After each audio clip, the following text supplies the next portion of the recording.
Betty Rock, does the name Lonnie Frisbee mean anything to you? Not really. Well, it didn't to me either until I saw the new Erwin Brothers film, Jesus Revolution. It's that one that's like faith-based, and it's not the usual like faith-based film. Yes, it's a movie that tells the faith story of Pastor Greg Laurie after meeting this hippie preacher named Lonnie Frisbee. And what's cool is it's kind of all true. It was set in the 60s and 70s during the Jesus movement. And I'm telling you, Rock, you would absolutely love the soundtrack. It's really good.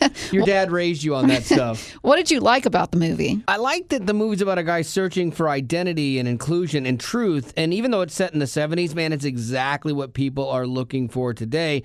And the answer is Jesus. It's the same then as it is now. And I also really liked that it didn't paint a perfect picture of the church either. Really? Yeah, like it showed men's egos kind of getting in the way of God, and it showed the intolerance of people inside of faith. But it also showed that despite that, if we just get out of the way, revival is possible. So what did you not like about the movie? That I wasn't in it. Like that bothered me a little bit. I got to tell you, the Irwins, they cast Kelsey Grammer, and he's great. They got Jesus from The Chosen. I mean, that's a great get, but they could have had me for a whole lot less. But in the end, man, I really thought it was a great movie. Well, if you want to check it out and hopefully enjoy it as much as Wally did, it opens in theaters on February 22nd. Welcome to the Wally Show Aftercast. Those things we did not get to during the course of the show today, including some politics. We're going to go through a little bit of the State of the Union address from last night with President Biden. But before we do that, I still have the smell of wings on my hands. Like if you've listened to the wash podcast, your hands. I have, but I still smell it. I do too. But it's so good. I smell the barbecue one more than anything. This is the buffalo one that I'm smelling. You had more of those than anything else, I think. That was my favorite. Like, if you haven't heard it yet, we did a wing off, and you can listen to it in the regular podcast to hear the whole thing. But it was so funny because I went to 4 places yesterday to try and find already cooked wings because we were each doing our own signature sauce that was reflective of who we are as people, you know, kind of like you would see on a cooking show. And I think everybody did a great job with their story, their backstory. Some were more successful than others. 2 of them. Yeah, 2 of them. Yes. Betty's was rough, but I loved her story. Like, it was so good. You would be like that horrible singer on American Idol, but we love your story. You know? Gee, thanks. Yeah. And so, like, she did a really good job with it. It just didn't pan out for her. But it was funny. So I had to get actual wings and break them down. And so I've got my big knife in the kitchen cutting bones, you know, and breaking these chicken wings down. And my wife she hates, like, she should be a vegetarian, but she likes meat, but she doesn't like anything about making it. And so she's hearing me. Not a great noise per se. Like the grill and the sizzle, that's fine. But I guess that one's a little bit. Chicken bones cut easier than you would think too. I'm surprised. And so I'm like cutting through these things, and then she finally is like, I can't take it anymore. And this was her solution: Alexa, play music. She couldn't even come up with a type of music to play. Music. Just make it stop. Alexa, play music. It was so funny. Block out the chicken wings. I got lucky too. It played like a new album that I had just got like a month ago, and it played the whole album song. This is great. So I lucked out. It was on. She's like, I don't even care. It's really heavy music. She's like, I don't even care. It's better than the sound of those wings. Bless. But yeah, we did the wings. I got to tell you, you mentioned that I had the buffalo one, the buffalo green apple cotton candy wing that I made. It had separated the sauce from last night, and I let Betty Rock put a finger in it and taste it, and she's like, oh, that's horrible. I'm like, how can that be horrible? It was really good last night. Yeah, it's just like all the oil came to the top. Yes. It was, oof. Because I did the same thing, and that's when I was like, oh, you're absolutely right. So I took that one out of contention, and I remixed it, and I mixed it really hard, and it actually ended up coming back together, and it was really good. I loved that one. I was really surprised at like how good that was. Like you love it so much you would actually make it again? I could make that one again and be happy with it. Like there was enough of the apple, of the cotton candy, the green apple cotton candy that came through. Yeah. I did it with like, I reduced the sugar down with water. You do it in 2-to-1 ratio, sugar to water. And I reduced it down, and then I put like a tablespoon in it, and it was still really good. It was sweet, but I'm like, the apple doesn't come through enough, and I didn't want anyone to call shenanigans, so I put more in. So I did like a tablespoon and a half, and then you got the apple through. I was really surprised. I was like, this is not horrible, man. It It wasn't as bad as I thought it was going to be, but I think just the idea of knowing that there was green apple, cotton candy, sugar, it just made me like want to gag. And brown sugar. Yeah, just to get together in the buffalo sauce. It doesn't seem right, but it was good. But brown sugar goes in a lot of sauces. It's something that goes into a lot of barbecue. Right. And so you just sort of, if you had just done purely the green apple sugar, I think maybe it might have come through in a weird way, but I'm thinking it paired a little bit with the brown sugar, because you would make, let's say, like caramel apple, like brown sugar apple. That's like a thing. And so you just kind of put that into a wing. I think that the barbecue sauce has brown sugar. I think it made sense. Yeah. And you did like a Chipotle kind of thing, like a Southwest queso dip almost. Yeah. It was good though. I had the initial idea that I was like having a hard time figuring out how to make, that I didn't know how to make well. Like I kind of wanted to make something like weird that ended up tasting halfway decent. But my first idea was gas station combo wing sauce. Oh, that would have been good too. Like I was like, at a gas what station? If I like blended up like hot Cheetos, Mountain Dew, nacho cheese. Oh gosh, my favorite things from a gas station, and did that. Your reactions probably would be accurate for what it would have tasted like. Yeah, that would have been bad. So I went for the nacho. Yeah, the nacho was good. Like when you put the beans in it, the refried beans, if you had left those out, I would have been like way more down. I think if I was making that to actually create something that I would bring to like a Super Bowl party, I probably would leave the refried beans out, but that was just going all in on I respect it. Betty went all in too. I did. You went all in. Like your story was great because she's a Southern belle and she loves some sweet tea and she put it all together. Yeah, sweet baby rays, some sweet tea, some pickle juice.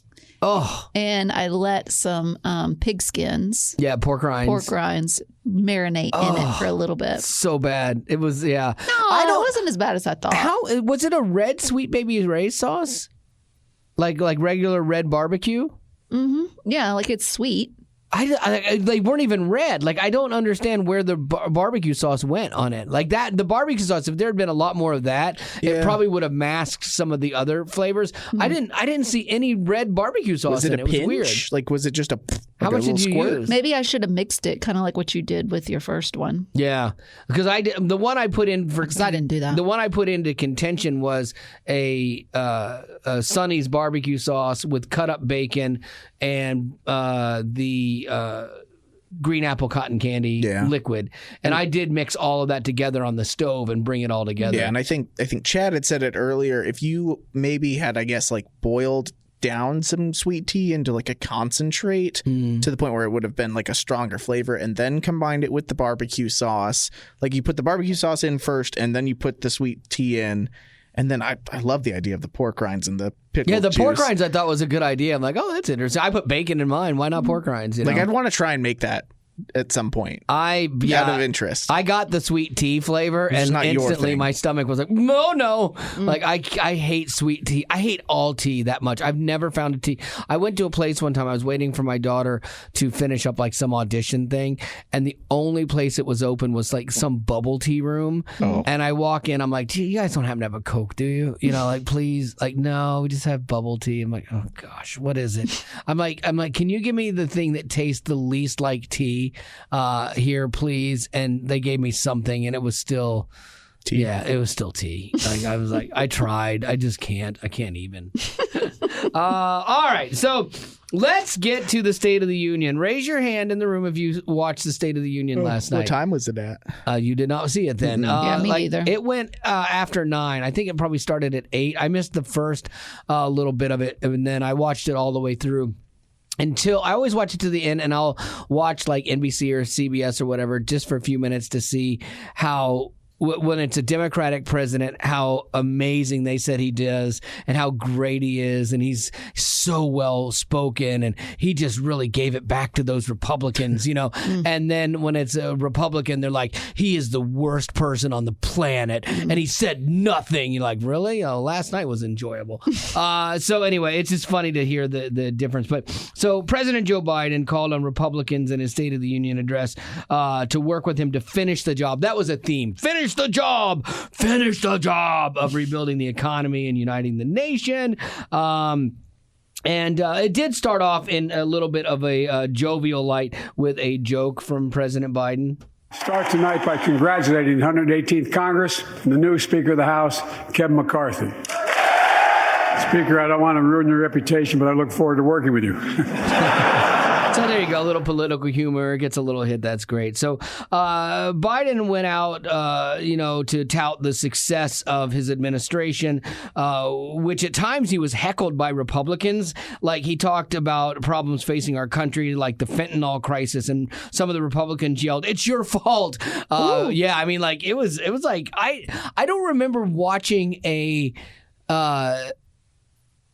State of the Union address that was that contentious and actually verbal from the crowd. Like sometimes you hear them go, "Oh," but you hear people yelling "liar" and like wow. How did he address it? He just kind of kept going. It rattled him a couple times because, like, okay, here's one time when they were talking about Medicare. Some Republicans want Medicare and Social Security to sunset. I'm not saying it's a majority. Let me give you, anybody who doubts it, contact my office. I'll give you a copy. I'll give you a copy of the proposal. Take that. Wow. It's like, because, the person that put that up doesn't speak for everybody, and they're all like, no. And he got so rattled a couple times, which was so great. And it makes me laugh, That's human. Oh, absolutely. Yeah. And so this is my favorite, though, is to count the number of times people stand up when he says anything. Geez, yeah. Kamala Harris, because she's his puppet. You can see my bias. She stood up about 1,000 times at everything he said. Giddy little smile, like, yay! And he doesn't like her. And I love that she's like, yay! Kevin McCarthy looked like he wanted to be anywhere but there. He had just sourpuss face and was just like, and I think he stood up maybe 3 times. Like, he just wasn't having it at all. But at least he didn't rip up Biden's speech like Pelosi did to Trump, So he was there, but he wasn't, like, engaged in it.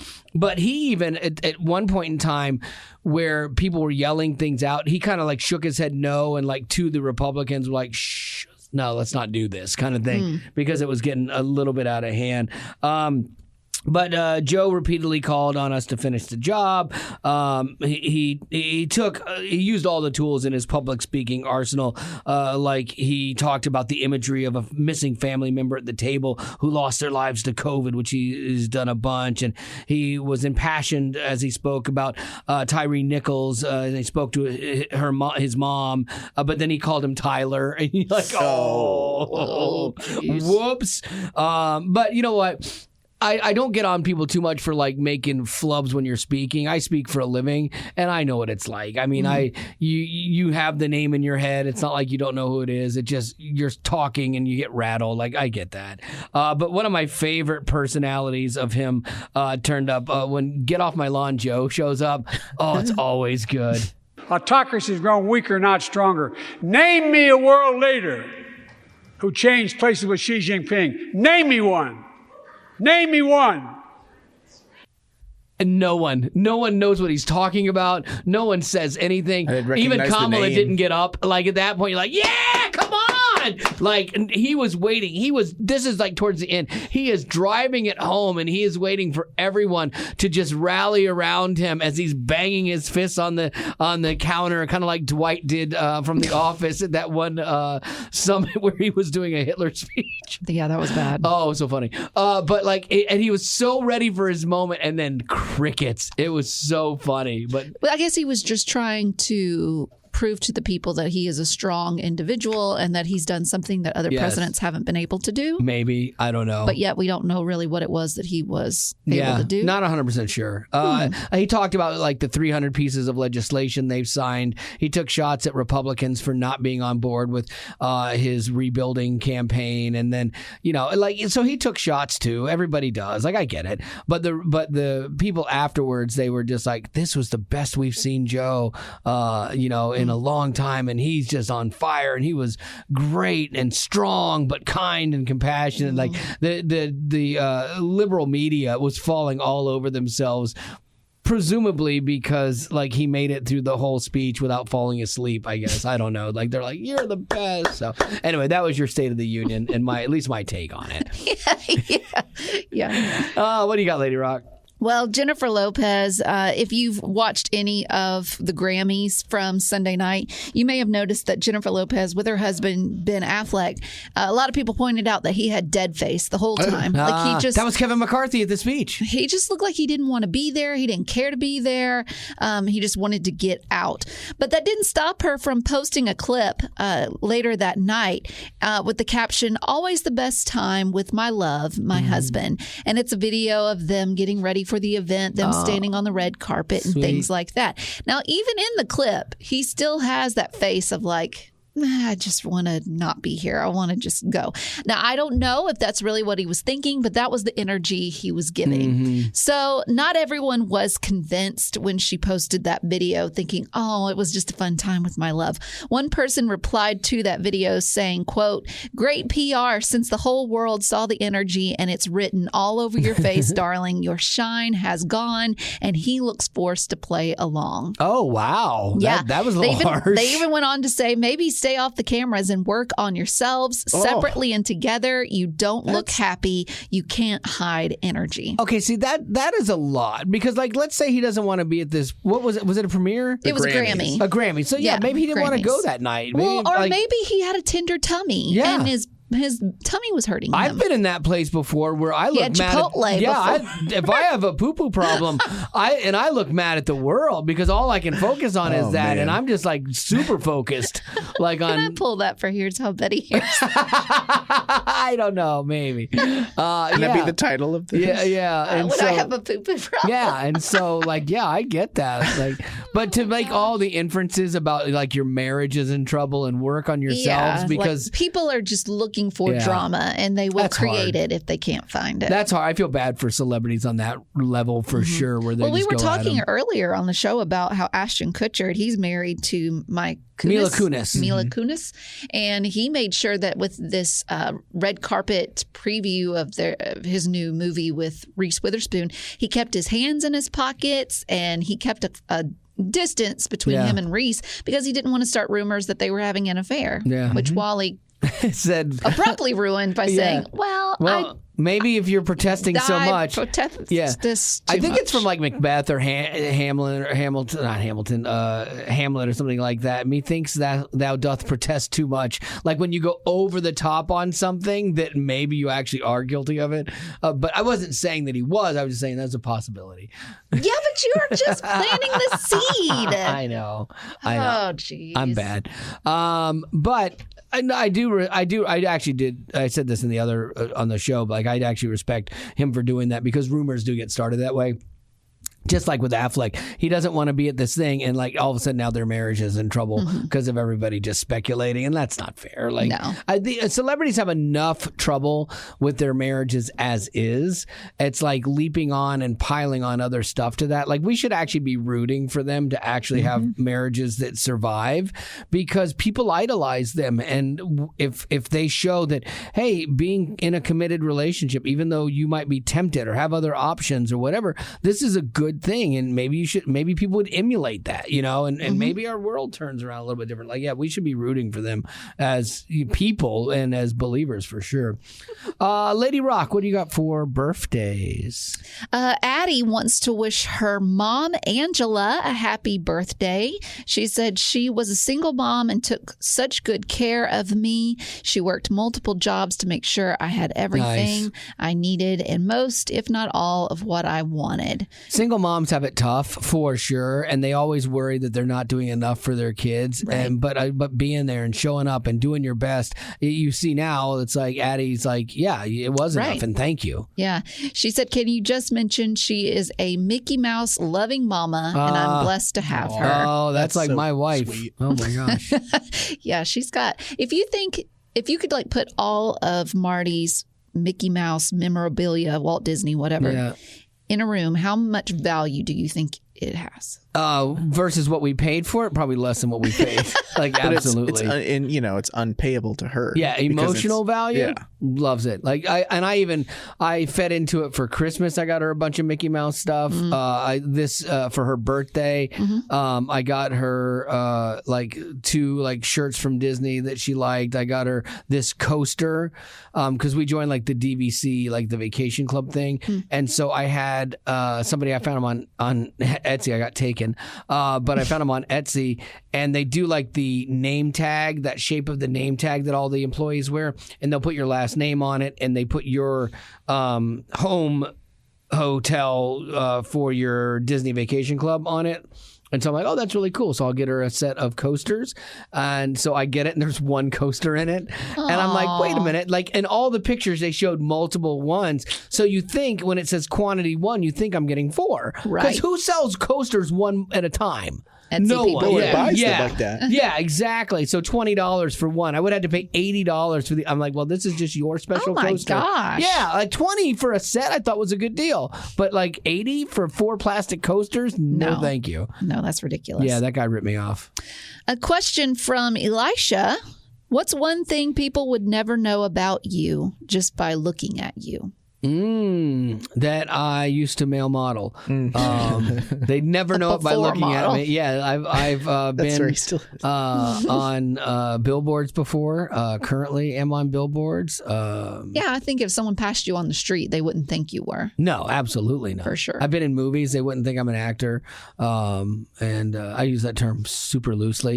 Especially, you'll hear it in our, coming up, we're going to do a Aftercast with Andy Irwin. We do a whole segment on his new movie, and he was the one that did I Can Only Imagine I was in. And so Betty Rock sat through about 30 minutes or so of me asking him questions about the movie, just so she could just take me apart with him. And he jumped right in. He loved it. Like, he was happy about it. He broke bro code so fast. And like he went on to Team Betty and like it was wonderful. Just turned on me so fast. Yeah, it's like, it was okay. great. Yeah, good time. So we'll have that probably next week. I think we're going to post that next week. And then, so anyway, what about you, Gavin? Oh, the one thing you wouldn't know just by looking at me? That you work out. Sorry. That is sorry. horrible. No. Hurt people. Like, I want to say that. You cannot say you're sorry because you're looking for ways to say something terrible. I'm sorry. No, you're not. I'm sorry. I'm not sorry. But if you, I guess in his favor, though, if you looked at me, didn't know me before now, Betty, would you look at me and say, like, that guy goes to the gym? That guy works out? No. Because I'm not. Oh, you're the worst. How am I the worst? I think you look ripped and you're jacked and you're hush your beautiful. mouth. You just said, you made the joke. You started this. I just did it as a joke because it wasn't true. Because if it was true, Moving it would be on. mean. Gavin, just move on.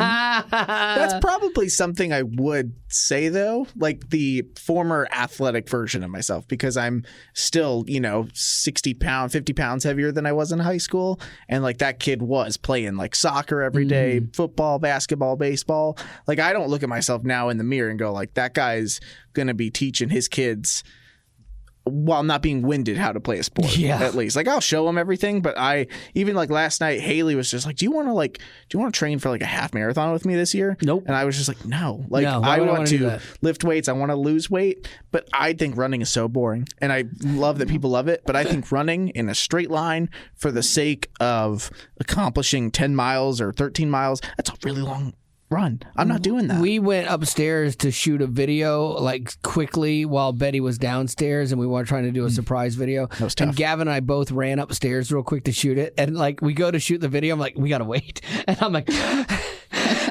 I'm out of breath Like from a running solid up 2 flight of stairs. Solid minute. Yeah, I'm like breathing, and then he's breathing, and we're in this tiny little room. We've about exhausted all the oxygen in this room. We if both you watch sucked the video, it up. it's probably moving up and down a little bit as I recover. Wow.